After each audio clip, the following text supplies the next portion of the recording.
सूफी मत का एक शब्द सुनिए। जो बाहर ढूंढता है उसे रास्ते मिलते हैं।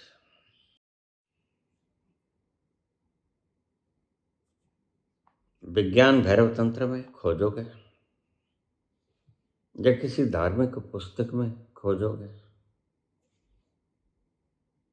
जो बाहर खोजता है उसे रास्ते मिलते हैं,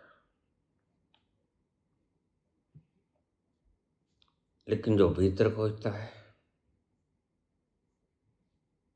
उसे मुकाम मिल जाता है।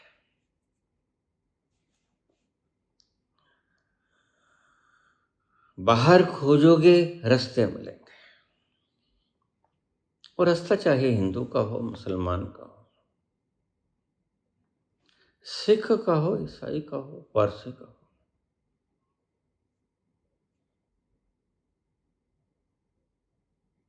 और अगर तुमने सारी उम्र भटकते ही रहना है तो बाहर की ही यात्रा करते रहना। संसार अगर इतना अच्छा लगा तुम्हें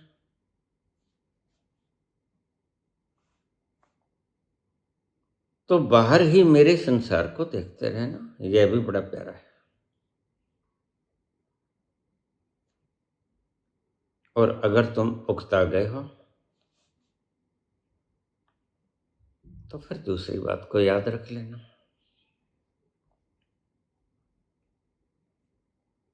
जो भीतर उतर गया मकाम पा गया,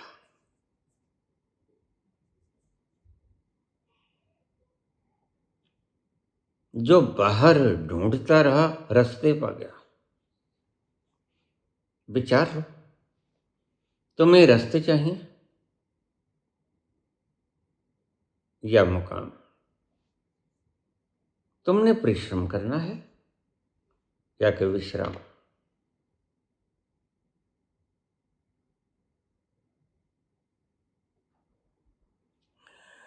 बहुत समय पहले तिब्बत की एक गुफा में एक संत रहते थे।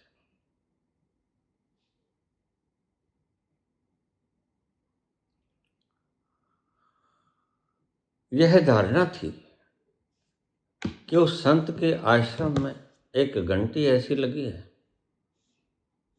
जो आधी रात को बजती है।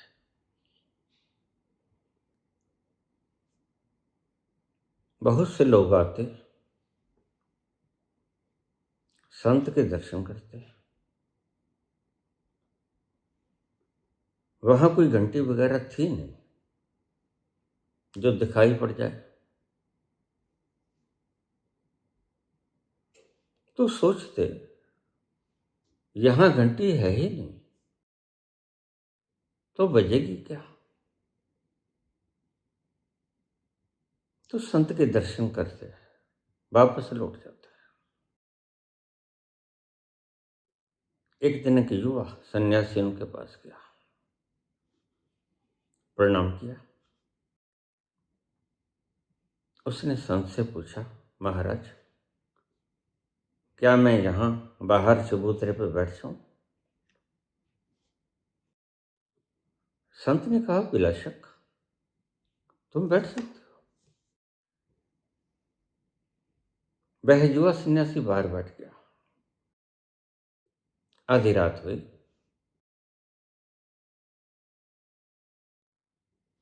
लेकिन घंटी बजी नहीं। वह जागता रहा।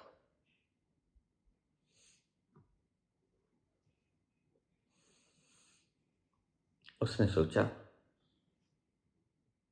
कहने वालों ने ठीक ही कहा था कि हम भी गए थे वहां कोई घंटी वंटी है नहीं। जब है नहीं तो बजेगी क्या? हमने अपनी आंखों से चारों कूटों को देख लिया है।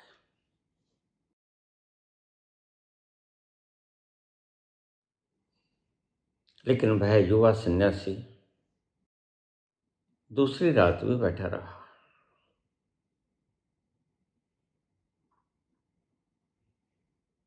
बहुत रातें बीत गईं, घंटी नहीं बजी।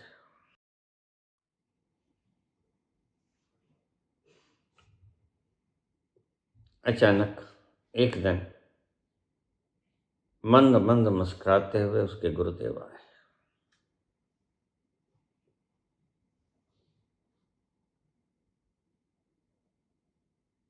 कहते, बच्चे, किस घंटी के इंतजार में बैठा है? वही जिसकी चर्चा है संसार में। तो क्या अब तक बजी? कहता, नहीं बजी।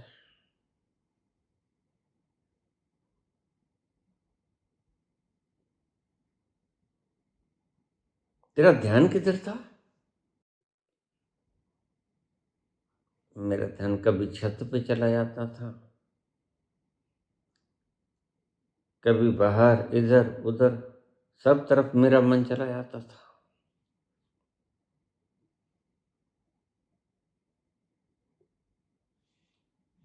तो संत बोले, वो घंटी कभी नहीं बजेगी।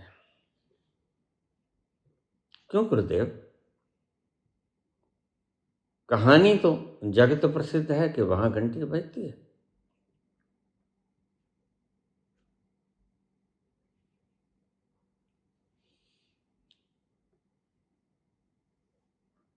उस तिब्बती मठ के भीतर बैठे हुए संत ने कहा, घंटी तो बजती है,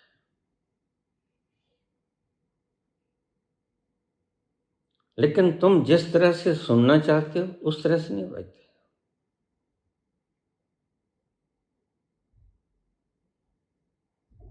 माला तो कर में फिरे, जीव फिरे मुख माह, मनी राम चाहूं दिस फिरे, यह तो स्मरण ना।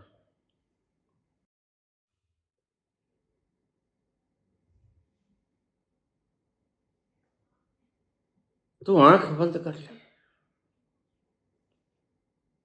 और उस घंटी का इंतजार करना छोड़ दे।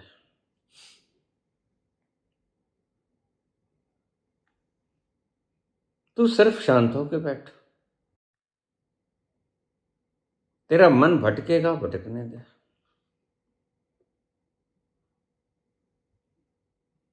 और जितने दिन तूने खराब कर लिए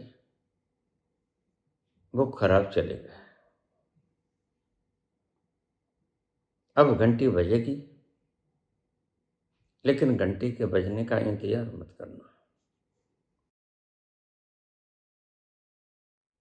धीरे रखना, आराम से बैठना। धीरज में उगते हैं शांति के फूल।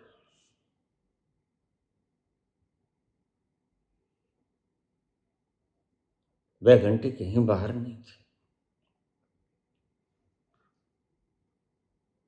तिब्बत के उस मठ में तो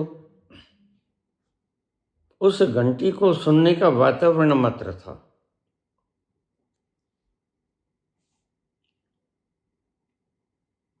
यह मेरे मठ का स्थान सिर्फ उस घंटी को सुनने में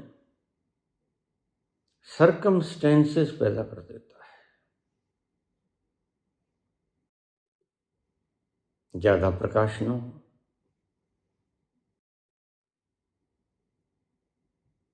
आसपास शांति का वातावरण हो,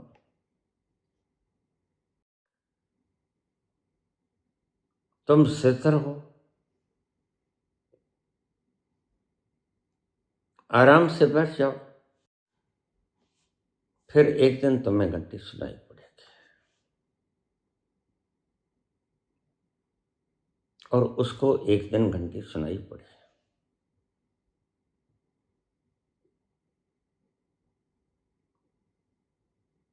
वह शांति इतनी गहन होती है उस वक्त की कि तुम उसको महसूस तो कर सकते हो, व्याख्यायित नहीं कर सकते। वो ऐसे मधुर जैसे मीरा के घुंघरू।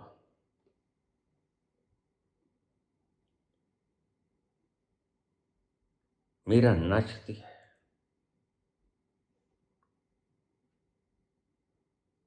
किसी को दिखाने के लिए नहीं। किसी को दिखाने के लिए जो नाचते हैं वो कलाकार होते हैं, और वो नाचने की पगार लेते हैं।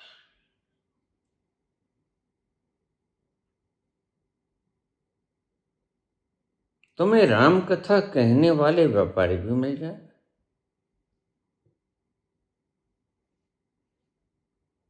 और राम कथा को गाने वाले भक्त भी मिल जाएगा।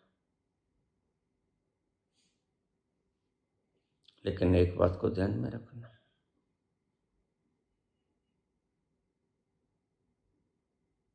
जो व्यापार करता है वह उस घंटी के आनंद को खो देता है। उसने अपना समय शोर शराबे में गंवा दिया। धन से तुम शोर खरीद सकते हो, इच्छाएं शोर है तो है। वो इच्छाएं चाहे किसी भी प्रकार की, तुम बहुत बड़े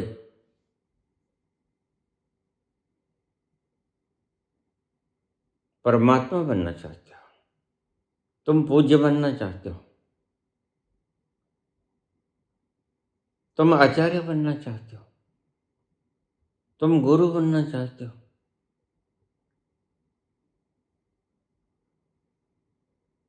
तुम पीएम पीएन सीएम अपने पीछे पूछ लगाना चाहते हो, लगा लो। लेकिन याद रखना, किसी भी बड़ी से बड़ी पूछ को लगाने के बाद तुम्हें उस शांति की घंटी के भीतर जो आवाज सुनी थी वैसा आनंद नहीं मिलेगा। नरम गद्दे मिल सकते हैं, सुकून न मिलेगा। और बात तो सारी सुकून की है।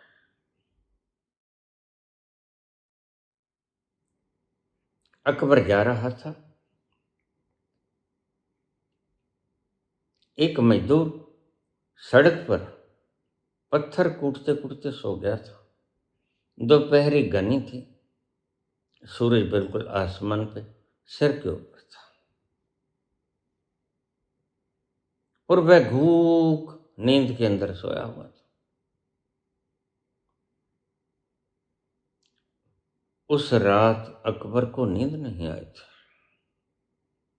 राजाओं को वैसे भी नींद नहीं आती।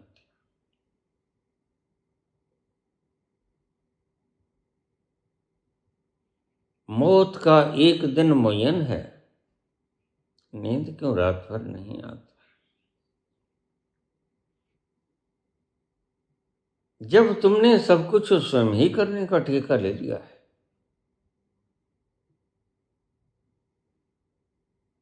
फिर वह पीछे हट जाता है। वह कहता है अब तुम ही कर लो। और याद रखना, तुम नींद पैदा नहीं कर सकते,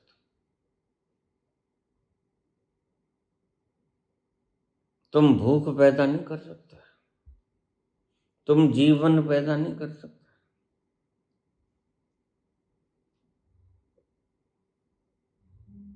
जब तुम अपनी जिंदगी की बागडोर उसके हाथों में सौंप देते हो, पतवार को, और उसे ही कहते हो कि अब तू ही कर, और कहते ही ऐसी अवस्था में कहते हो कि लाचार हो जाते हो, तब कहते हो। द्रौपदी की तरह तुम कहाँ गए, भगवान करो मत देरी, दुख हरो द्वारका नाथ, शरण में तेरे। असहाय अवस्था के भीतर लाचार होकर जब तुम उसके चरणों में समर्पित हो जाते हो, तो फिर वह तुम्हारी नाव की पतवार अपने हाथ में ले लेता है। और उस घड़ी की जो शांत, आनंदित,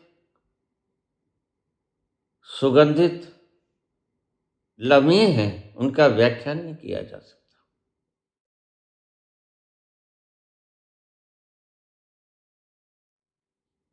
और परमात्मा तत्क्षण कृष्ण आ गए।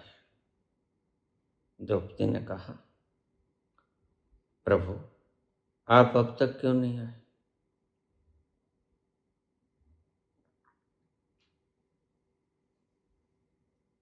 कृष्ण कहते हैं, मैं तो यहीं खड़ा था द्रौपदी,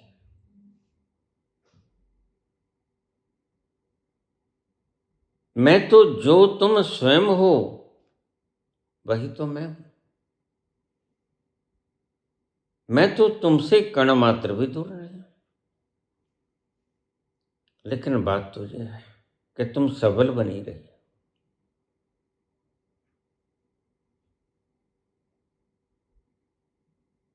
तुम बाहर के बलों पर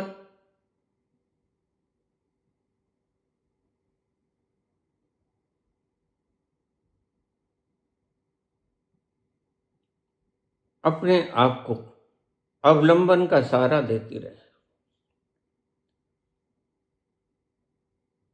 और जब तक व्यक्ति बाहर के अवलंबन को अपने सहारे मान लेता है, किसी ने धन मान लिया, किसी ने पदवी मान ली, किसी ने बंधु बांधव, मित्र परिवार, सखा संबंधी,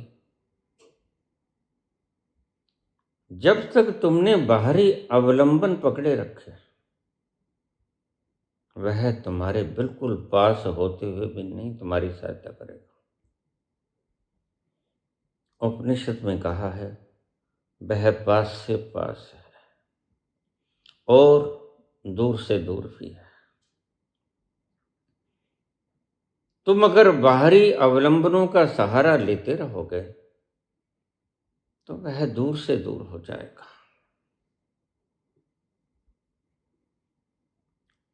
और जिस क्षण तुमने बाहरी सहारे छोड़ दिए, उसी क्षण वह पास से पास हो जाएगा। हम छोटा सा कमेंट बीच में ले लें, यह जरूरी है। यूएसए में रहने वाली एक पुत्री मुझे पिछले बहुत वर्षों से इसी प्रकार के कमेंट करती आ रही है। मेरी बेटी है, पहले बोन मैरो ट्रांसप्लांट प्लांट, फिर उसके बाद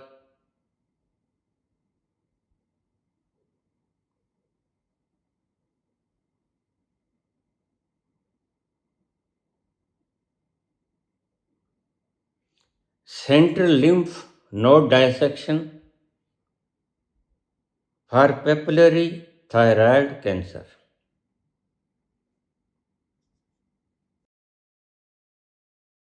ऐसी कुछ व्याधियों से ग्रस्त है।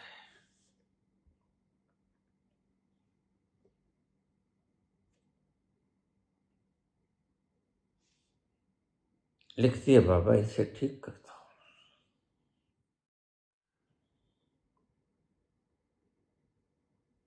ऐसे मेरे पास बहुत से पुकार आती हैं, लेकिन मैं सभी की पुकारों को सुन तो लेता हूं, ठीक नहीं कर सकता। क्यों? तुम अपने कर्म ठीक नहीं कर सकते। तुम अपने कर्मों को ठीक करने में लाचार, और मैं तुम्हारे वो कर्म रिएक्शन बनकर वापस न जाएं, इसके लिए लाचार। मैं रोज कहता हूं, अच्छे कर्म करो।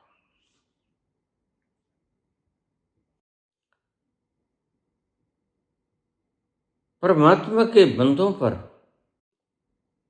अत्याचार करके तो हमें कुछ नहीं मिल पाएगा, सवाई इन चीजों के।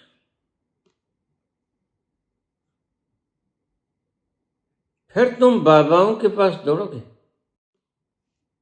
और ये बागेश्वर धाम वाले बाबा कहेंगे हम कैंसर को ठीक कर देते हैं, जब इनके खुद के कैंसर होगा तो ठीक नहीं कर पाएंगे।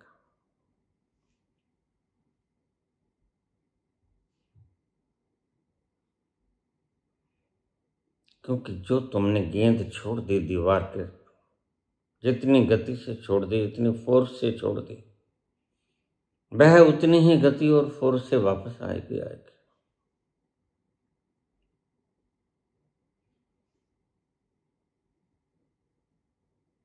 तुम तुम्हारी पुकारों को करते रहो, और मैं तुम्हें अपने नियमों से परिचित करवाता रहूंगा।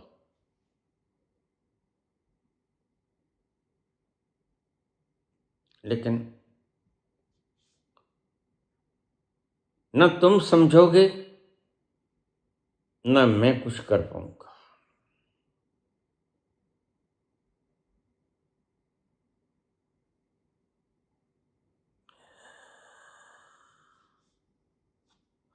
हमसे आया न गया, तुमसे भुलाया न गया, फासला प्यार में दोनों से मिटाया न गया, तुमसे आया न गया, हमसे भुलाया न गया, फासला प्यार में दोनों से मिटाया न गया।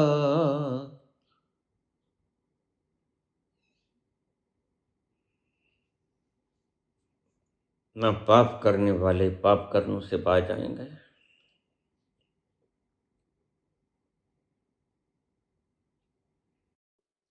संत तुम्हें सुखी और खुशहाल बनाने की भरपूर चेष्टा हर वक्त करता है, लेकिन क्या करेगा? तुमने गेंद को दीवार के साथ पटकना ही पटकना है।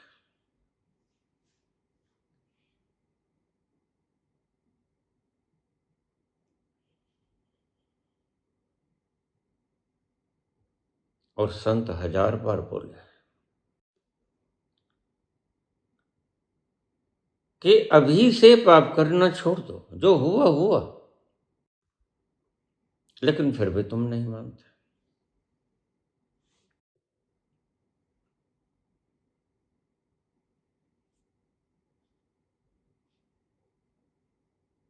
कितनी कितनी बार इस बच्ची का दुख दर्द ठीक किया है, तो फिर अगर कृष्ण कहे कि छोड़ो, तुम जिस शरीर की बात करते हो शरीर तुम हो ही नहीं, तुम दूसरी तरफ आ जाओ। अगर तुमसे भुगतान नहीं होता, अभी शब्द को ध्यान से सुनना, तुम्हारे काम का, अगर तुमसे भुगतान नहीं होता तो क्यों नहीं तुम उस तल पर चले जाते जहां भुगतान सफीर के ऊपर होता है और तुम सेंटर में बैठे उसे देखते रहते हो और तुम्हारे ऊपर उसकी आग का प्रभाव नहीं होता। उसे ही कृष्ण कहते हैं नैनम छेदन्ति शस्त्राणि नैनम दहति पावका न चैनम कलेदन्त्यापो न शोष्यति मारुता।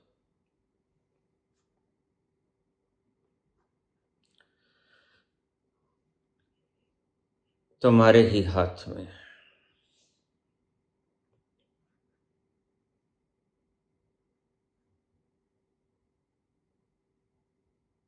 तुम चाहो तो ये घटनाएं न हो। तुम्ही ने चाहा था भला झील ने कब कहा था कि मेरे भीतर कंकड़ फेंको? वह तो मौन थी, वो तो शांत थी। झील ने तुम्हें कभी नहीं कहा कि मुझे ठहरी हुई शांत झील में कंकड़ मत मारो। लेकिन तुम कंकड़ मारते हो तो झील का कोई दोष नहीं, वह तुम्हारे ही कंकड़ का परिणाम है। जो लहरें उठेंगी फिर उसको देखने की ताकत भी जुटाओ।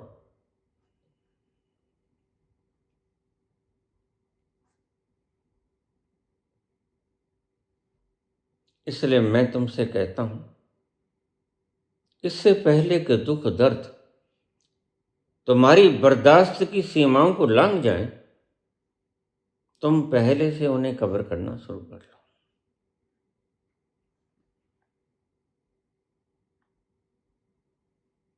प्रत्येक मनुष्य दूसरे मनुष्य के हृदय को ठंडक पहुंचाए।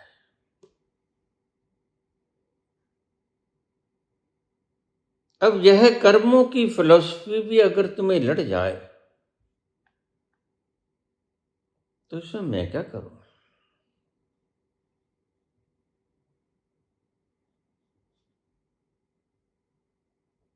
मैं हमेशा ही बोलता हूं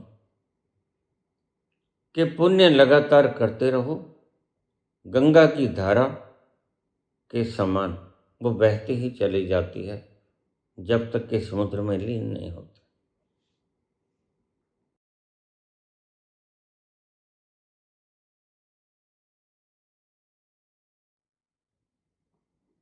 और एक दिन घंटी बजी, वो जाके मठ के भीतर बैठे उस संत के चरणों में गिर पड़ा। यह तो बड़ी रसीली है, लेकिन ये घंटी आती किधर से? यह तो आवाज बड़ी मधुर है, यह तो इतनी मदहोश कर देती है कि संसार का कोई भी आनंद इसका रत्ती राय भी मुकाबला नहीं कर सकता। कोई ऐसा मादक द्रव्य है जो तुम्हें मूर्छित न करे। और यह घंटी तो ऐसी कि तुम्हें मद भी देती है और होश को भी प्रगाढ़ करती है।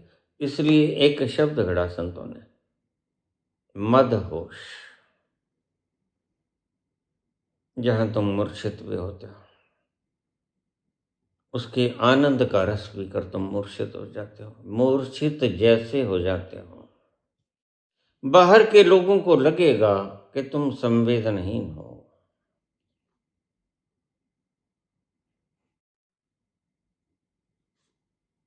लेकिन तुम पूरे होश में हो।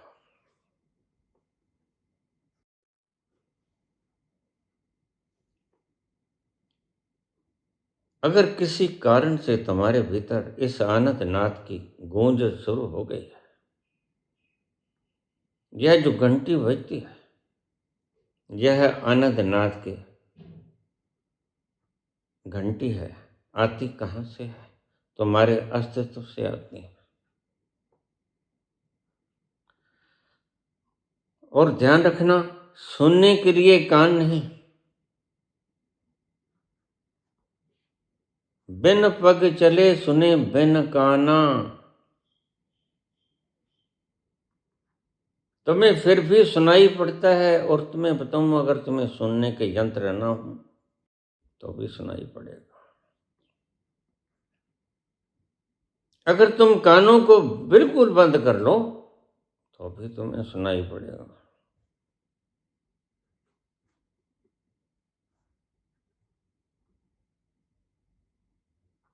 तो फिर क्या यह कानों के द्वारा सुनी गई आवाज है? नहीं, यह घंटी वह घंटी है जो बिना कान के सुनती है।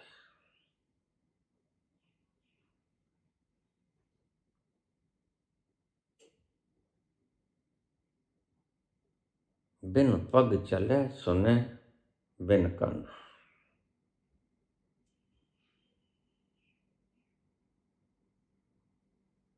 और इतनी मदहोशी में तुम खो जाते हो जो तुमने जिंदगी में कभी पाई नहीं थी। तुम मंदिरों के घंटे खड़काते रहते हो,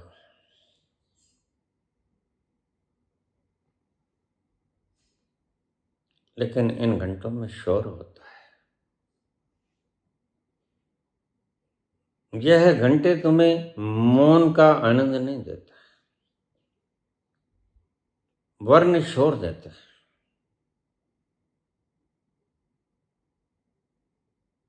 तुमने हर चीज नकली पैदा कर लिया।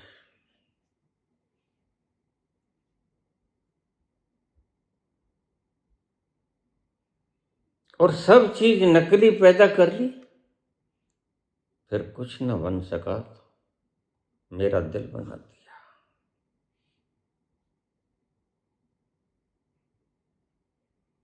कागजी परमात्मा बना लिए तुमने, पत्थर के परमात्मा बना लिए, कागजी प्राण प्रतिष्ठा कर ली।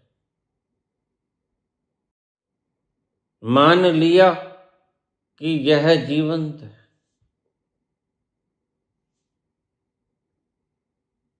मान लिया कि यह कश्ती हमें भवसागर से पार कर देगी। और ऐसे बहुत से बुद्धू हुए। कलयुग केवल नाम आधारा, सुमर सुमर नर उतर ही पार। इस तुलसीदास को मैं मूर्ख इसीलिए कहता हूं।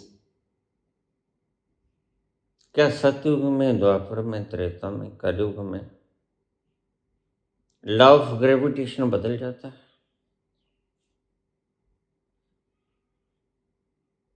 क्या सतयुग में और चारों युगों में सूरज की रोशनाई ठंडी हो जाती है? क्या ये ग्रह नक्षत्र उलट गति से घूमना शुरू कर देते हैं? फिर कलयुग को तुमने परमात्मा तक पहुंचने के लिए ये गलत महत्व क्यों दे दिया? कलयुग केवल नाम आधार, सिर्फ कलयुग में ही ये महिमा है। नहीं, ये कलयुग की महिमा नहीं है।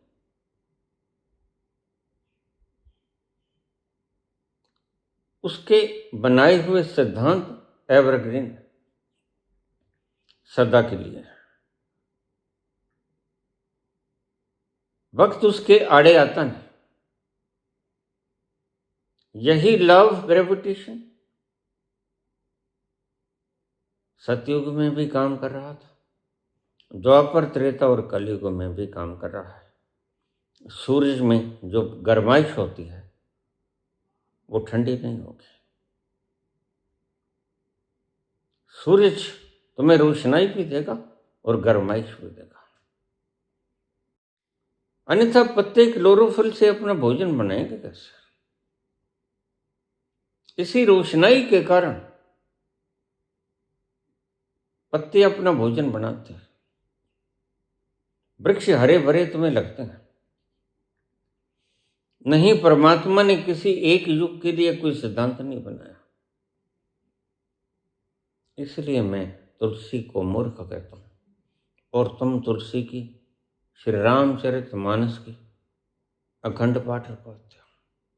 रखवाए क्यों? मैं रोकता भी नहीं किसी को।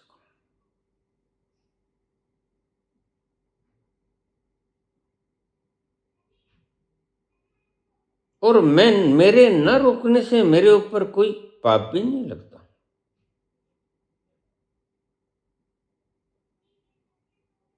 कल एक भाई ने मेरे से प्रश्न किया,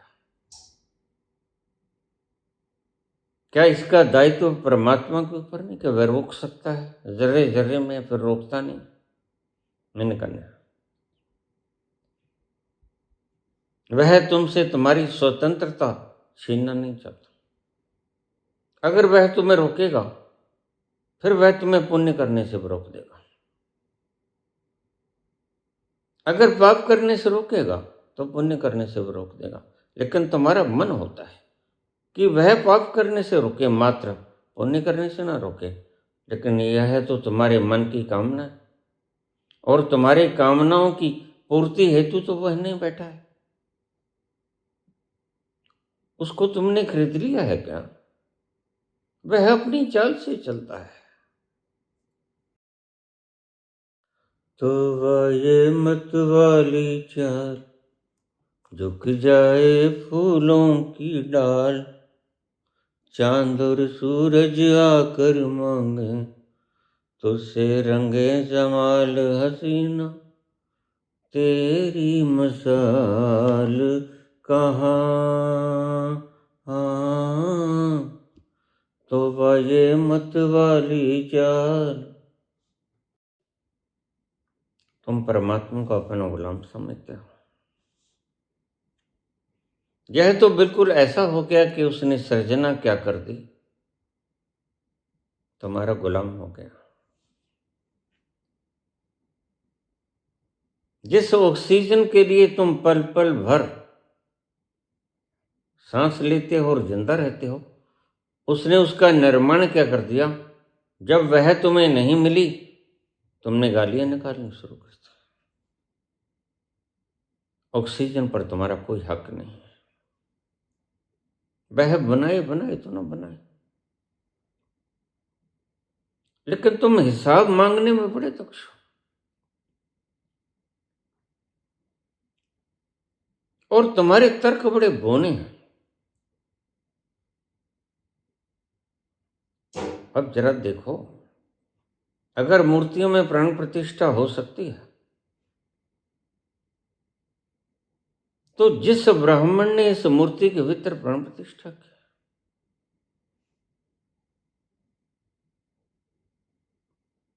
उस राम ने इन चोरों को रोका क्यों नहीं?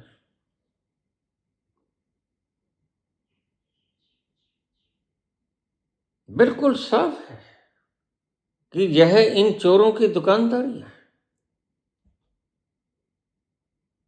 तुम्हारी आस्थाओं को गहरे में धकेल कर, तुम्हारी मनस्वृत्तियों को भर के बार बार दोहराने से तुम्हें चीजें सत्य दिखाई पड़ने लग जाती हैं।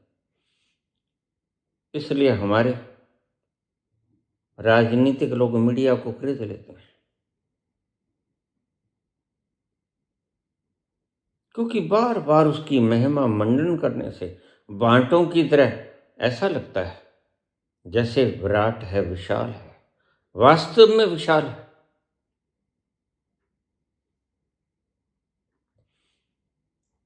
और उस व्यक्ति को स्वयं भी लगने लग जाता है कि मैं विशाल हूं।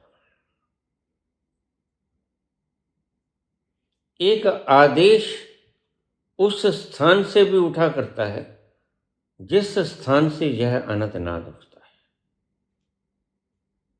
मूलाधार केंद्र से भी आदेश आते हैं। वो आदेश तुम्हारे मन के नहीं होते, वो आदेश परमात्मा की आवाज होते हैं। आवाजाए खलक, नकाराए खुदा।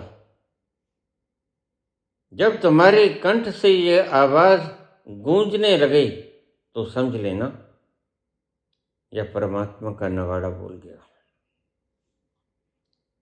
इसलिए मैं कुछ बातें ऐसी कह दिया करता हूं जिनको मैं कहता हूं ये होकर रहेंगी,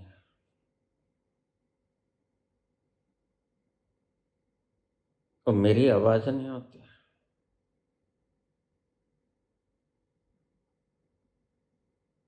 जिसने सृजना की, सृजनहार की, वह आवाज भी होती है। और तुम अज्ञानी लोग जो आवाज को बना नहीं सकते, वह आवाज को ठुकराते हैं।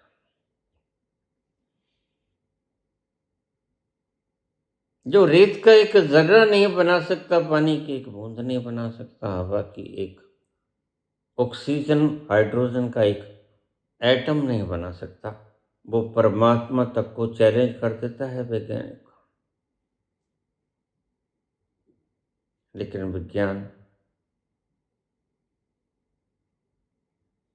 सिर्फ तुम्हें सुख के साधन मुहैया करवा सकता है, और सुख के साधन मुहैया कराने में वो तुमसे एक चीज छीन भी लेता है। ये तुम्हारी बुद्धि ने कभी सोचा है ना?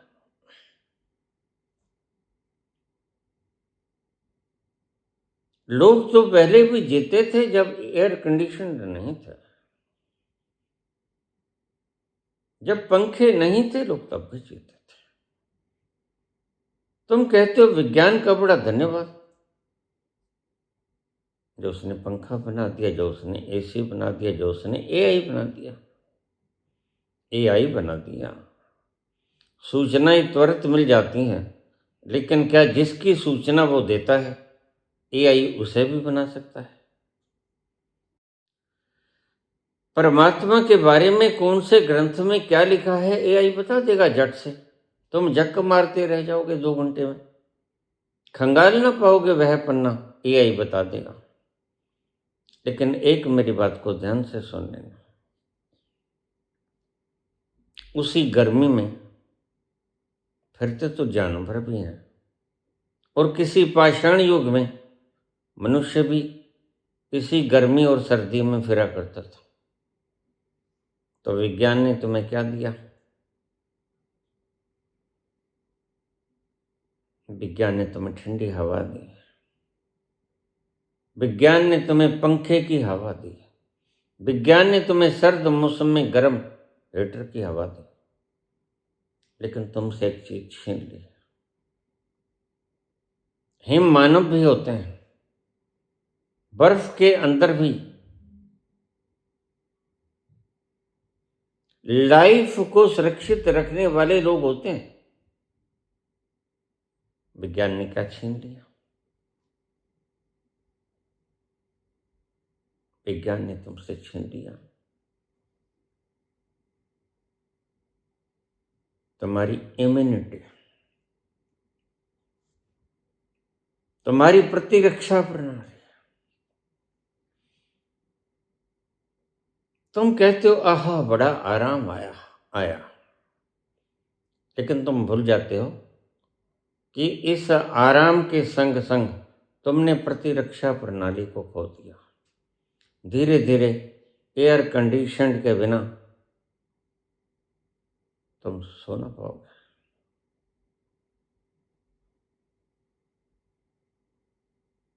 पंखे के बिना तुम सो ना पाओगे। और वह भी जमाना था जब न पंखा था। आज भी ऐसी जगह है जहां बिजली गई नहीं, पंखा नहीं होता, एसी नहीं होता, लेकिन ध्यान रखना प्रतिरक्षा प्रणाली होती है, इम्यूनिटी होती है। तो विज्ञान ने अगर तुम्हें कुछ दिया तो बहुत कुछ छीन लिया जो स्वभावतया तुम्हारे जीने के लक्षणों में था। तो कलयुग केवल नाम आधारा, सुमर सुमर नर उतर ही पारा। अब इस मूर्ख को क्या कहा जाए? इसने सुमरन की तासीर ही बदल दी। सुमरन राम का थोड़ी करना है, सुमरन सीता का, राधा का थोड़ी करना है।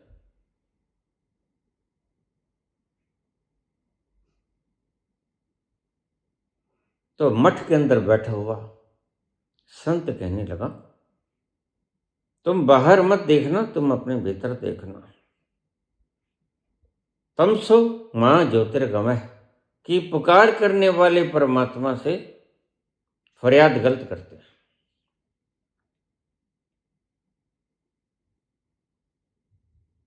उनके फरियाद करने में यह मतलब आता है कि परमात्मा तू ही हमें अंधकार से प्रकाश की ओर ले जा। जबकि परमात्मा तुम्हें अंधकार से प्रकाश की ओर नहीं ले जाता, जाना तो तुम्हें ही पड़ता है। परमात्मा तुम्हें सिर्फ मार्ग बता सकता है, और वह गुरु के रूप में तुम्हें मार्ग बता देता है। वह ग्रंथ के रूप में तुम्हें मार्ग बता देता है। वह गीता उपनिषद वेद के रूप में तुम्हें मार्ग बता देता है, लेकिन सफर तो तुम्हें ही तय करना होगा।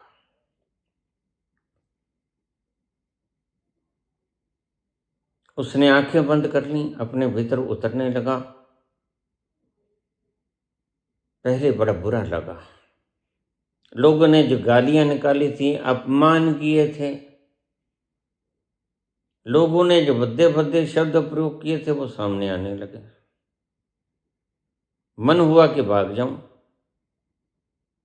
लेकिन गुरु ने कहा था कि भागना मत, बैठे रहना, कुछ भी हो जाए बैठे रहना। एक बात का विश्वास मैं दिला देता हूं, जिससे तुम सबसे ज्यादा डरते हो, वह है मृत्यु। तो गुरु कहते हो मरोगे नहीं तुम, यह विश्वास मैं दिलाता हूं। बाकी जो कुछ आए उसे आने देना, गुजर जाने देना, बस तुम्हें उसमें संलिप्त नहीं होना। तो फार्मूला तो गुरु ने बता दिया। तुम्हारे मन के स्क्रीन के ऊपर वासनाएं भी आएंगी। आज मुझे एक कमेंट आया, बाबा हम कपल दोनों ही आपसे दीक्षित हैं,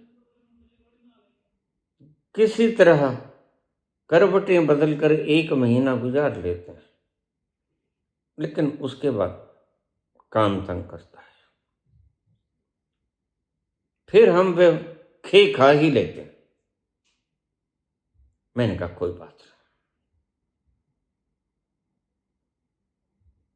धीरे धीरे सब ठीक हो जाएगा।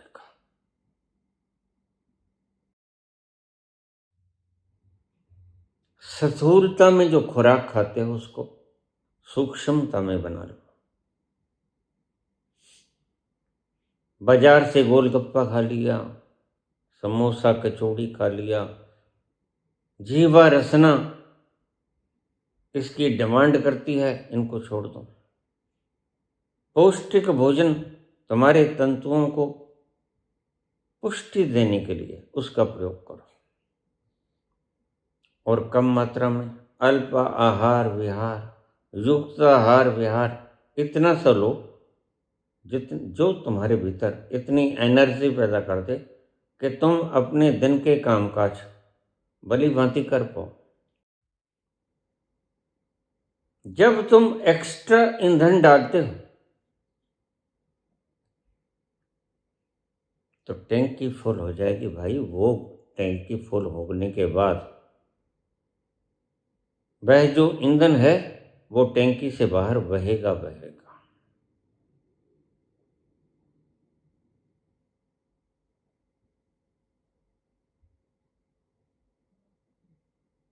पहले तो तुम टैंकी को पूरी भरो ही ना, तुम देखना गाड़ी चलेगी। अब यह गाड़ी चल रही है 15 साल से,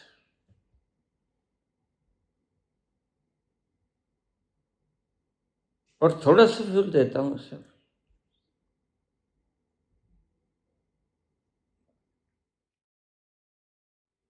ध्यान रखना, परमात्मा ने तुम्हें ये जो इंद्रियां दी हैं वो जिस कारण से दी हैं, उस कारण के निमित्त हेतु हो तुम उनका प्रयोग करो। ये बात दी है टेस्ट देखने के लिए, लेकिन टेस्ट ही देखते रहो इसलिए नहीं। आंखें दी हैं देखने के लिए, लेकिन देखते ही रहो इसलिए नहीं। प्रत्येक इंद्रिय से यथा योग्य जितनी जरूरत है उतना काम दो, उससे ज्यादा नहीं। अपनी गाड़ी की टैंकी में उतना फ्यूल डालो और फ्यूल डालो असली असली, नहीं तो ये गाड़ी खराब हो जाएगी। यह जो तुम्हारी लीवर या तुम्हारी किडनी या तुम्हारी पैंक्रियास या तुम्हारे भीतर के अमूल्य तत्व लंग्स खराब हो जाते हैं क्योंकि तुम एक्स्ट्रा चीजों को भीतर धकेलते हो। अब सिगरेट का धुआं तुम भीतर बाहर करते हो, उस धुएं का मतलब क्या है? वह तुम्हारा आहार नहीं। कभी किसी पशु पक्षी को सिगरेट पीते देखा है? वह उसका आहार नहीं, शरीर का आहार नहीं है सिगरेट, बीड़ी, लेकिन फिर भी तुम पीते हो। उतनी ही चीज भोजन में लो कि जिससे टैंकी फुल होके बिखरना शुरू ना हो जाए,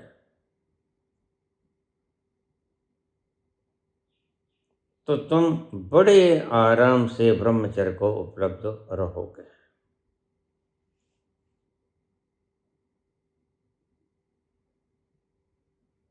वासना तुम्हें कभी तंग नहीं करेगी जब तुम जानबूझकर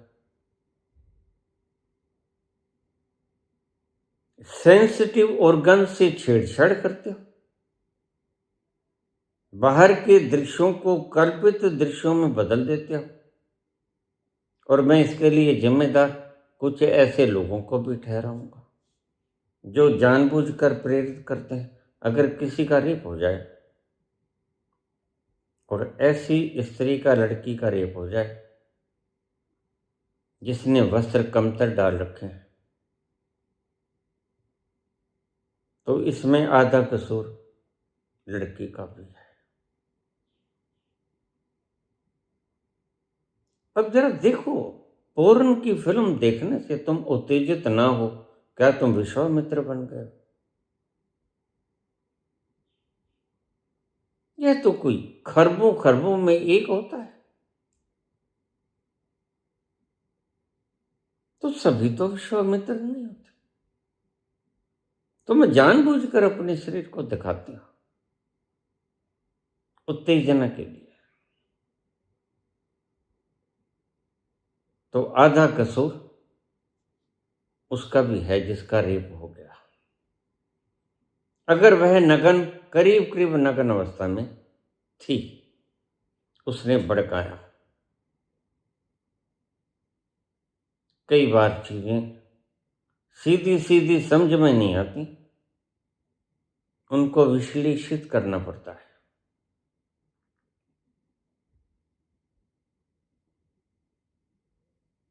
सूक्ष्म आहार, सूक्ष्म व्यवहार। अगर तुम ऐसी काम भड़काऊ मूवीज में जाओगे तो कैसे हो सकता है कि तुम काम वासना से बच जाओ? नेक्स्ट टू इम्पॉसिबल, क्योंकि तुम अभी उस मुकाम पे पहुंचे नहीं जहां वासना तुम्हें घेरती नहीं, जहां वासना के बादल आते हैं, घने मेघ काले बादलों की तरह मंडराते हैं और तुम सितर बैठे रहते हो। फिर वो आखिर जक मारकर चले जाता है। जिसने ऐसी अवस्था में प्रवेश पा लिया, उसके लिए तो कोई मुश्किल नहीं है। तुम्हें पता है इंद्र नग्न होते हैं? नहीं पता। इंद्र की जो अप्सराएं हैं, मेनका, उर्वशी, रंभा, ये सब नग्न होती हैं।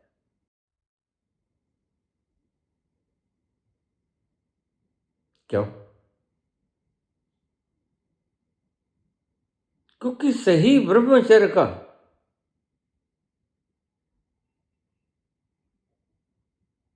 तब महत्वपूर्ण हुआ जब तुम नग्नता के होते हुए भी विश्वामित्र की तरह निर्लेप बने रहे। और अब काम की बात बताओ, तुम्हारा अंतस यानी तुम ऐसे ही हो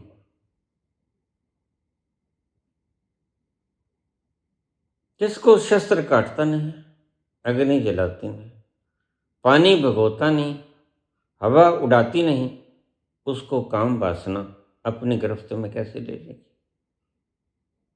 बहुत से आचार्य कहते हैं शादी मत करो, बंध जाओगे। बंधती है तुम्हारी बुद्धि, चेतना कभी नहीं बनता। और बिल्कुल साफ हो जाता है इनकी बातों से। आचार्य का एक शब्द सुन लो, सदगुरु का एक शब्द सुन लो, समझा जाएगा। ज्यादा जख मारने की जरूरत नहीं, इनकी किताबें ज्यादा पढ़ने की जरूरत नहीं, इनके एक लाइन में ही समझा जाएगी या बैठे कहाँ है।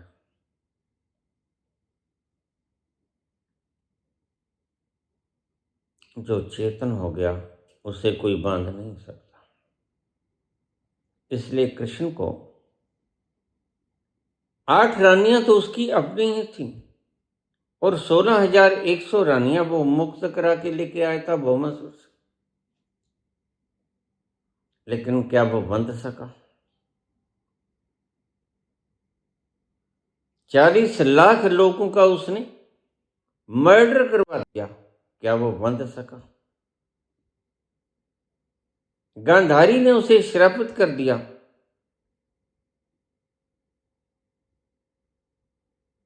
ये है वसुदेव, जैसे मैंने अपने कुल का नाश होता अपनी आंखों से देखा, ऐसा ही तुम भी अपने कुल को नाश होते हुए अपनी आंखों से देखो।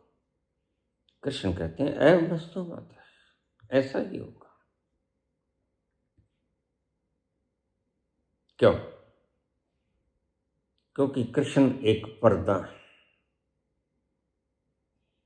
तो मूवी देखने जाते हो तो सबसे पहले तुम्हें दर्शन होते हैं श्वेत स्क्रीन का।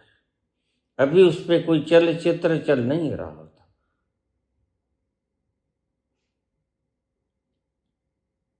अभी उस पर फिल्म नहीं शुरू होती है, अभी ट्रेलर भी नहीं चल रहा होता। अगर ट्रेलर भी चला तो भी तुम उलझ जाओगे।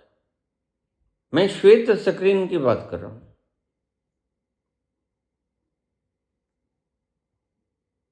और कृष्ण श्वेत स्क्रीन की तरह अपने आप को देख लिए, मान लिए नहीं है, देख लिए। मानने में तो तुम जगह जगह स्लिप करोगे, फिसल जाओगे, लेकिन जानने में तुम स्लिप नहीं करोगे। यही दोनों का फर्क है। जो मानता है वो भावना करता है, जो मानता है वो आस्थाएं बनाता है, और फिर जो आस्थाएं बनाता है उसकी आस्थाएं टूटती भी हैं। जो श्रद्धा और विश्वास बनाता है उसकी श्रद्धा और विश्वास टूट भी जाते हैं। लेकिन जिसने देखा कि मैं वो श्वेत स्क्रीन हूं, जिसके ऊपर सारी फिल्म आएगी, ट्रेलर भी आएगा और फिल्म भी आएगी और गुजर जाएगी, और उसके बाद फिर श्वेत स्क्रीन रह जाएगा। जिसने जान लिया कि मैं तो वो पर्दा हूं जिस पर आग जनी भी हुई, झोंपड़ियां भी जली, बदमाशों ने आकर गांव के गांव जला दिए, कत्लो गारत भी हुए, लहू भी बिखरे, दंगे फसाद भी हुए, सब हुए, लेकिन उसके बाद भी वह आग मेरे पर्दे को कहां जला सके। आग का दृश्य तो हर फिल्म में तुमने देखा होगा, खून खराबा हर फिल्म में तुमने देखा होगा, प्यार व्यार भी तुमने देखा होगा। लेकिन ये सब कुछ होने के बाद भी फिल्म खत्म होते ही नैनम दाहती पावका, क्या उस श्वेत स्क्रीन के ऊपर कोई आग की गरमाइश भी हुई? जाके हाथ लगा के देखना, उसको करीब चले जाना, उस स्क्रीन को छू के देखना, वो गर्म नजर नहीं आए। नैनम दाहती पावका, नैनम दहती पावका, न चैनम कलेदन्त्यापो। और कितने बाढ़ें आई, तूफान आए, न तो वो स्क्रीन उड़ी, न वो स्क्रीन गली, न वो स्क्रीन कटी। नैनम छिदन्ति शस्त्राणि। वह जस की तस रही।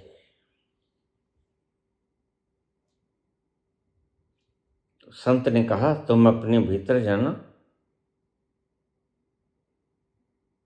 बहुत कुछ आएगा। वो जो भी कुछ आए, ये शब्द थोड़े गौर से समझ लेना, जो भी कुछ आए उसको उपेक्षित करते रहना। उपेक्षा शब्द बड़ा प्यारा है। उपेक्षा का मतलब है ना दोस्ती ना वैर, उससे ना तो लिपट जाना, ना उसको थूकना उसके ऊपर, ना दोस्ती ना वैर। उपेक्षा वो होती है जो तुम पास से गुजर गए, जो कुछ होता है, इसे उपेक्षा कहते हैं। तुम उपेक्षित होकर सब चीजों से गुजरते रहना, यह आसान तरीका बता रहा हूं मैं। अगर तुम खाली नहीं कर सकते, क्योंकि बहुत घना भरा हुआ है, लाखों लाखों जन्मों की संस्कृति तुम्हारे भीतर छुपी हुई है। तुम्हारा मन ऐसा हो गया है कि उलट देने को मन करता है अभी, लेकिन मजबूर हो, तुम्हें उल्टी करने का तरीका भी नहीं आता। तो अगर तुम ऐसा न कर सको तो अपने भीतर उतरना। यह बिल्कुल नया फार्मूला है, ध्यान से सुनो। मैं प्रत्येक डायमेंशन से क्यों बोलता हूं? क्योंकि प्रत्येक व्यक्ति अलग वृत्ति का होता है। शायद उसे अलग वृत्ति वाला अनुसंधान ठीक लग जाए।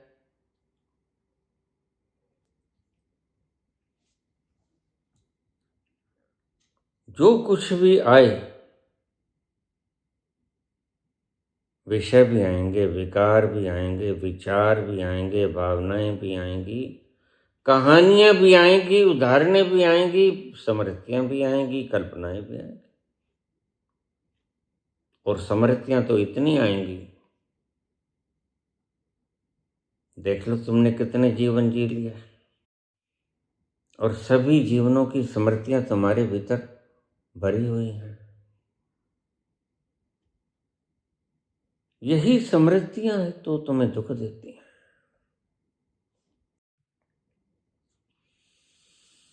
सुहानी चांदनी रातें हमें सोने नहीं देती। सुहानी चांदनी रातें हमें सोने नहीं देती। तुम्हारे प्यार की बातें, तुम्हारे प्यार की बातें हमें सोने नहीं देती। सुहानी चांदनी रातें हमें सोने नहीं देती। कितने जन्मों की यादगारियां तुम्हारे भीतर, जब तुम अज्ञानी थे तो तुम्हें पता चलेगा। इतनी स्मृतियां भरी पड़ी हैं और लाखों लाखों जन्म तुम्हारे हो चुके हैं, और सब तुम्हारे भीतर भरा हुआ है। सब जाली है, यह सब आएगा। विषय आएंगे यानी सब्जेक्ट्स, जो तुमने सूचनाएं इकट्ठी की, वह एक दिन तुम्हें उलीचनी पड़ेगी। मैं इकट्ठा करने को मना ही नहीं करता हूं, क्योंकि अभी तुम्हें शक है परमात्मा पे, अभी तुम्हें शक अपने आप पे भी है, क्योंकि तुम ही तो परमात्मा हो। अगर तुमने परमात्मा के ऊपर शक किया तो अलबत्ता तुमने अपने आप पे भी शक किया। तुम ही तो हो। वो है जो संत उस तत्व पे जाके आखिरी बार कहता अहम ब्रह्मास्मि, मैं तुमको गुमराह थोड़ा कर रहा है। वह तो अपनी होनी को व्याख्यायित कर रहा है, मैं ही परमात्मा हूं, एको अहम, और एक ही है। एको ब्रह्म, ब्रह्म भी एक ही है। द्वितीय नास्ति, दूसरा कोई नहीं। यही तो बाबा नानक कहते हैं, तो क्यों एक ओंकार, एक है बस।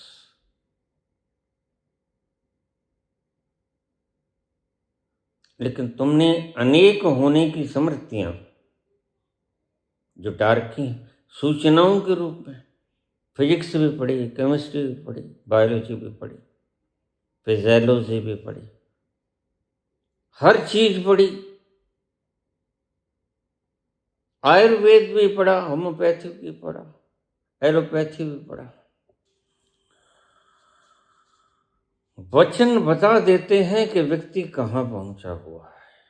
मैंने तुम्हें कहा इन आचार्यों की बातों से, एक लाइन से मैं समझ जाता हूं कि यह कहां खड़े हैं, क्योंकि एक लाइन ही प्रमाणित करती है। अगर मैंने ऐसा बोल दिया कि ये मुझे मार देंगे, बात साफ है कि तुम मर सकते हो, बात साफ है कि तुम वह अजर अमर नहीं, तुमने उसे चखा नहीं अभी उसका स्वाद, फिर काहे लोगों को भरमा रहे हो। क्योंकि संस्थान इकट्ठे करना है, जिनका एक जर्रा भी कभी सिकंदर साथ नहीं लेके गए, उनके हाथ मजबूत करने, क्योंकि उनको पोलियो हो गया है। अंत न सिफती कैण न अंत, अंत न करने देन न अंत, अंत न वेखन सुनन न अंत, हर चीज का अंत नहीं है, उसका बेअंत है वो। अंत न जापै क्या मन मंत, अंत न जापै कित्ताकार, अंत न जापै पारावार, अंत कारण केते विलला, ताकि अंत न पाए जा। उस बेअंत का अंत पाने के लिए कितने लोगों ने क्या कुछ नहीं किया, लेकिन बाबा कहते हैं उसके अंत को कोई नहीं पा सका और कोई नहीं पा सकेगा।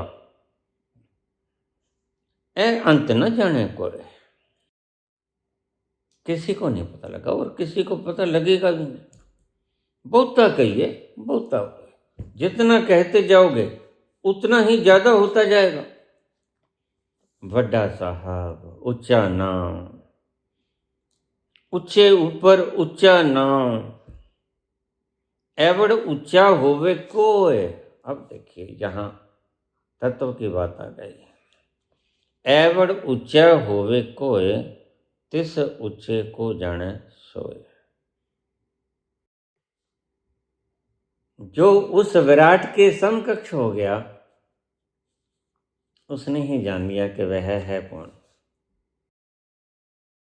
ये शब्द उपनिषद का वही शब्द है जो कहता है अहम ब्रह्मास्मि। ऋषि की वही भाषा, बस वो पंजाबी में कथन है। एको अहम, एको ब्रह्म, द्वितीय नास्ति, बस वो संस्कृत में है, यह पंजाबी में है। एवड़ ऊंचा होवे कोय, तिस ऊंचे को जाने सोए। जो वह विराट में समा गया, जिसको उस शून्य के भीतर प्रवेश मिल गया, वही जान पाता है सिर्फ कि वो कितना आनंद के रस से भरा पड़ा है। बाकी तो शब्दों की लपालप है। इन आचार्यों के चेहरों पर तुम आनंद की मुस्कुराहट न पाओगे। अगर पाओगे तो वह थोपी हुई होगी, दिखावे के लिए होगी। बहुत कुछ बोलेंगे क्योंकि इनके पास तर्क की वकाबलरी बहुत ज़्यादा है, लेकिन तर्क सत्य नहीं होता। तर्क रसहीन है और सत्य रसयुक्त है। यह फर्क बड़ा भारी है। रसहीनता में तुम बोर हो जाते हो, रस युक्तता को तो तुम 2400 घंटे पीते हो। संत 2400 घंटे उस रस युक्त की अवस्था को पीता रहता है। मुझे लोग बोलते हैं कि बाबा 15वां वर्ष शुरू हो गया, तुम्हें कभी उकताहट नहीं हुई? तो मैं ये शब्द बोला करता हूँ, जिसके भीतर जिस दिन वह रस उतर गया, उकताहट नाम का शब्द गैर हाजिर हो जाएगा। बस वह रस उतरने की बात है। वह कब उतरता है यही देखना होता है। जेवड़ ऊंचा होवे कोई, तिस ऊंचे को जाने सोए। जो उस विराट में समा गया वह जानता है कि मैं कितना विराट हूं। मैं विराट हूं। अहम ब्रह्म अस्म, मैं ब्रह्म हूं। ब्रह्म यानी विस्तार, जिसके विस्तार का कोई आदि अंत मध्य है नहीं, जिसके विस्तार का कोई गणना नहीं है। Is beyond all measurements. जेवड़ आप जाने आप। बड़ा प्यारा शब्द है, कैसे बोला होगा। लेकिन बाबा कहते हैं ये जो शब्द मैं लिख रहा हूं यह मुझसे लिखवाई जा रही है। यह मेरी अपनी इजाद नहीं है। जिस ए लिखे तिसे सिर ना, जिव फुरमाए तिव तिव पा। जो यह लिख रहा है यह उसकी उत्पत्ति नहीं है महंगे कवियों की तरह। जिव फुरमाए तिव तिव पा, जैसे उसका आदेश होता है, जैसे उसकी सफरना होती है, वैसे ही यह यंत्र काम किए कहता है। यह मुख बोलता है जैसा वो बोलना चाहता है। यह हाथ पांव उठते बैठते हैं जैसे वह चाहता है, और उसके चाहने से बिना होता है वही जो मंजूर खुदा होता है। मुदई लाख बुरा चाहे भी तो क्या होता है। जेवड़ आप जाने आप, नानक नदरी करमी दात। जेवड़ आप, जितना बड़ा वो आप है, जाने आप, वह बस सिर्फ आप ही जानता है कि वह कितना विराट है। तुम तो शूद्र होते हो भी कहते हो कि मैं आज नहीं कल उसे जान लूंगा।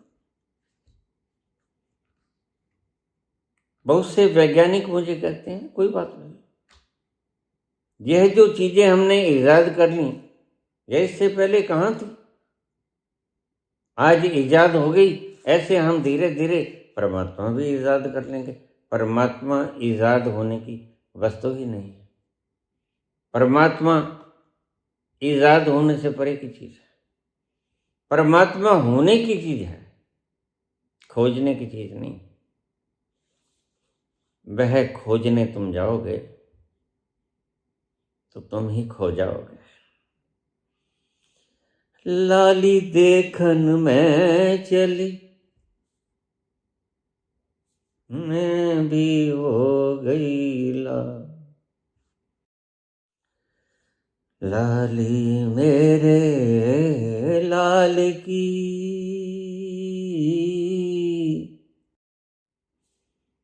जित देखूं तितला लाली खोजन में गई मैं भी हो गई ला। वह खोजा कभी नहीं जाएगा, तुम खो जाओगे, और तुम खो जाओगे तो वह हो जाओगे। ये बड़े मजे की बात है। तुम्हारा और उसका मिलान कभी नहीं होता, तुम्हारा और उसका कभी तुम एक दूसरे का संबंध नहीं बता सकते क्या है। तुम एक दूसरे की परिभाषा नहीं बता सकते क्या है। तुम एक दूसरे में समा सकते हो, बता नहीं सकते। और परमात्मा समाने जैसी चीज है, बताने जैसी चीज है। परमात्मा खोजने जैसी चीज नहीं, खोने जैसी चीज है। तुम अपने आप को जिस घड़ी खोदोगे उसी घड़ी पाओगे कि मैं वही हो गया। जैसे बूंद जब लग समुद्र में मिली ना थी, बूंद को समुद्र का एहसास ही नहीं था। या कि था? नहीं। बूंद को समुद्र का परिचय तब तक नहीं होता, और तुम भी परमात्मा का परिचय नहीं दे पाओगे कि परमात्मा कौन है। तुम सिर्फ परिचय तो नहीं दे पाओगे, लेकिन उसके भीतर प्रवेश पा जाओगे। तो बड़ा एक सुंदर शब्द कहा ईसा ने, only they will enter in my God's kingdom. उसके बीच में समाना होता है। बूंद समानी समुद्र में, उसको खोज नहीं सकोगे। तो कबीर ने लहजे में बोल दिया कि जिन खोजा तिन पाइया। लेकिन सही तो खोजते खोजते जब तुम खो जाओगे, और जब तुम उसमें मिल जाओगे, मर्ज हो जाओगे, तुम्हारा अलग वजूद कहां बचा। कृष्ण की बूंद उस समुद्र में जब खोई, तो आज तुम कृष्ण को ढूंढ सकते हो। कौन सी बूंद थी जो कृष्ण के इस ढांचे में बैठी थी? नहीं खोज पाओगे। कौन सी बूंद थी जो कबीर के इस ढांचे में, नानक के इस ढांचे में, मीरा के ढांचे में बैठी थी? तुम नहीं खोज पाओगे। तुम तभी तक खोज सकते हो जब तक बूंद समुद्र में समाती नहीं। जिस घड़ी बूंद समुद्र में समा गई, बूंद और समुद्र का परिचय कभी नहीं हुआ करता। और यह लोग समुद्र का परिचय देने पर उतरे, जबकि उसका परिचय होता ही नहीं। करेगा कौन? जैसे ही तुम परिचय लेने के लिए उतरे समुद्र में, तुम समुद्र ही हो जाओगे। परिचय देने वाला ही समाप्त हो जाएगा। फिर परिचय देगा कौन? जेवड़ आप जाने आप वह कितना विराट है, यह कोई नहीं जानता उसके सिवा। वह स्वयं ही जानता है। लाखों ही पंडित, करोड़ों ही सियाने, खुदा की बातें तो खुदा ही जाने। जेवड़ आप जाने आप नानक नदरी कर्मी दास। असल में देखा जाए तो ये कुछ अल्फाज ऐसे हैं जो जप जी के रस को व्याख्यायित करते हैं। अगर सिर्फ इन्हें ही जान लिया जाए तो सारी जपजी तुमने जान ली। नानक नदरी कर्मी दात, वह नदर आता है। नानक नदरी कर्मी दात, नदर तो वह आता है, देखा तो वो जाता है, लेकिन उसकी कृपा के बिना नहीं। और उसकी कृपा तुम्हें उससे परिचित नहीं करवाएगी। उसकी कृपा तुम्हें उसमें इंसर्ट कर लेगी, मर्ज कर लेगी। यही उसकी कृपा है। और यह भी क्या कम है कि एक विराट विराट समुद्र अपने भीतर तुम्हें समाने का अवसर प्रदान करता है, जिसको पीने के लिए सारा जगत देखिए कहां कहां भटकता फिरता है। लोग तानाशाह बनना चाहते हैं। सागर भी तरसते रहते हैं, सागर भी तरसते रहते हैं, तेरे रूप का रस पीने के लिए, पीने के लिए जीवन से भरी तेरी आंखें मजबूर करे जीने के लिए। तुम अभी जी रहे हो क्या? कभी पूछना अपने आप से। अभी तुम जो जी रहे हो, क्या वह जीना है? तुम पाओगे नहीं। किसी तरह तुम दिनों को धक्के दे रहे हो। इसका मतलब तुमने कागजी जीवन को जीवन मान लिया। जैसे तुमने पत्थर के भीतर प्राण प्रतिष्ठा की हुई मूर्ति को भगवान मान लिया।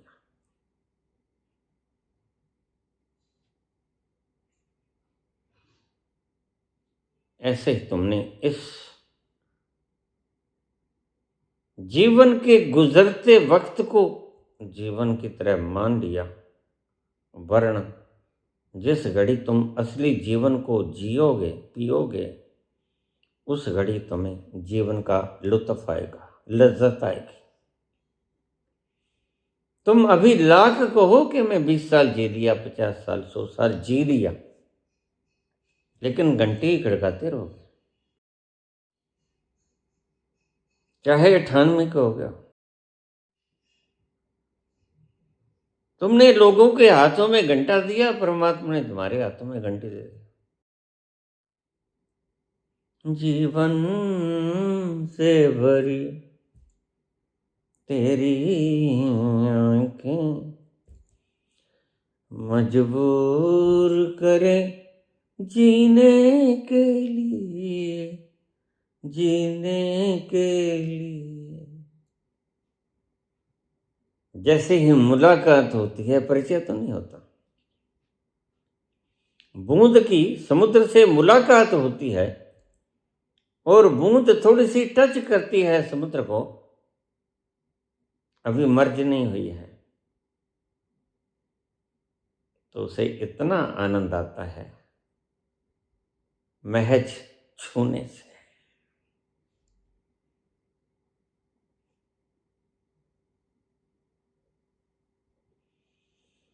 छू लेने दो नाजुक होठों को, छू लेने दो नाजुक होठों,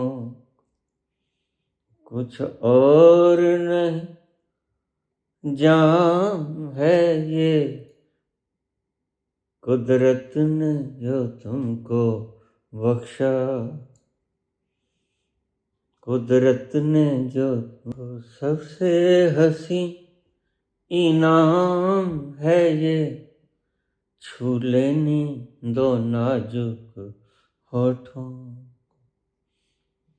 कुछ और नहीं तो जाम है ये। यह एक जाम है और जाम मदहोशी दिया करता है, और इस मदहोशी को कितने ही सागर पीने को तरसते रहते हैं।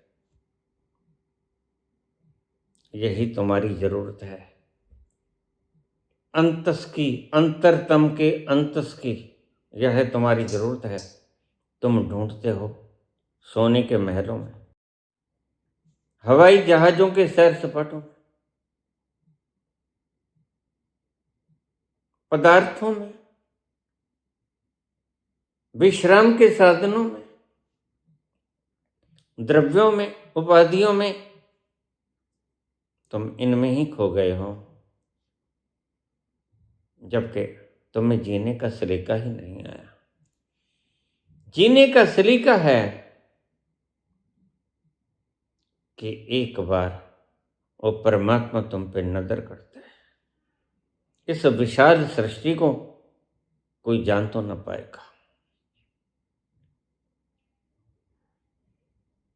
कितने ही बड़े से बड़ा संतुष्ट हो, साइंटिस्ट हो, वह आखिर में कहेगा, या तो कहेगा वो है, या कहेगा वह अज्ञेय है, वह जाना नहीं जा सकता। He is not only unknown but also unknownable। यह एल्बर्ट आइंस्टीन के शब्द थे। वह सिर्फ जाना नहीं गया ऐसा नहीं, वह कभी जाना ही नहीं जाएगा, वह कभी जाना ही नहीं जाएगा। तो फिर तुम जो कर सकते हो वो तो कर लो।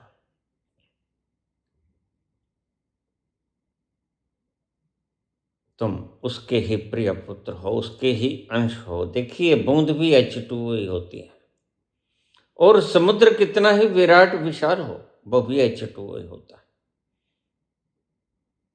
और तुम एक्सेप्टेबल हो समुद्र के लिए। समुद्र तुम्हें अपने में मिला देगा, मर्ज कर लेगा। तुम जिसको जीवन समझते हो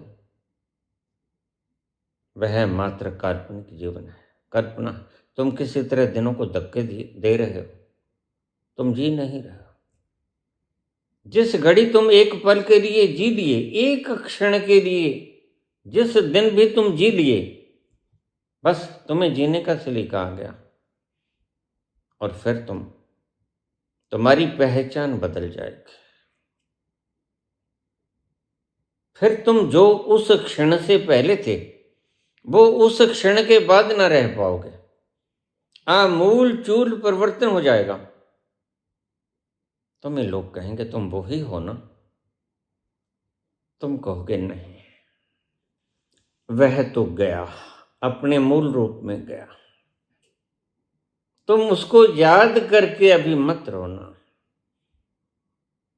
लेकिन तुम्हारी तो मन की आदत है।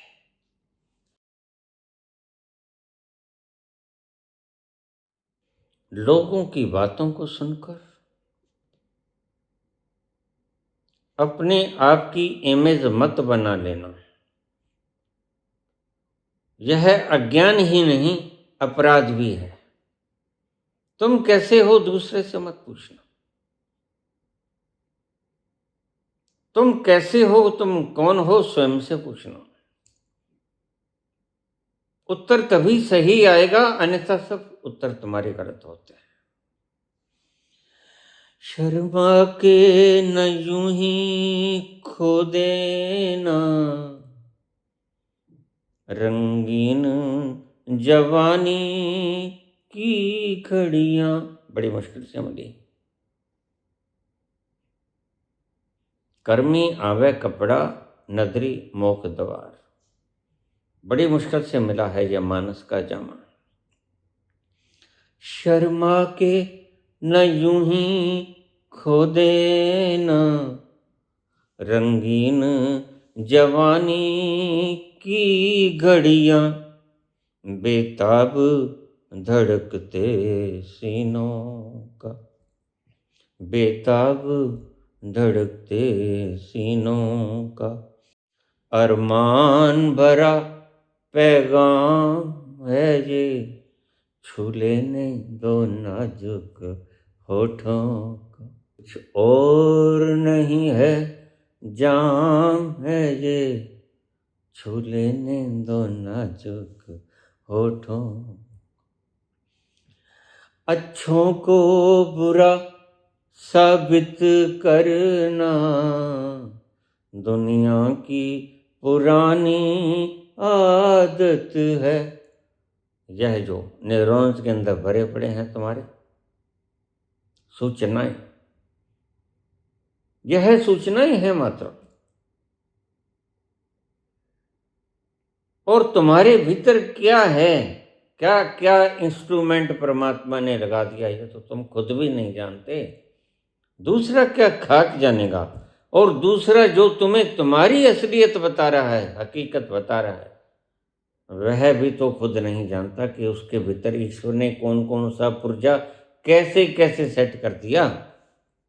जिस डॉक्टर के पास तुम जाते हो वह भी तो इसको नहीं जान पाया, बस सिर्फ नाम ही दे दिए उसने।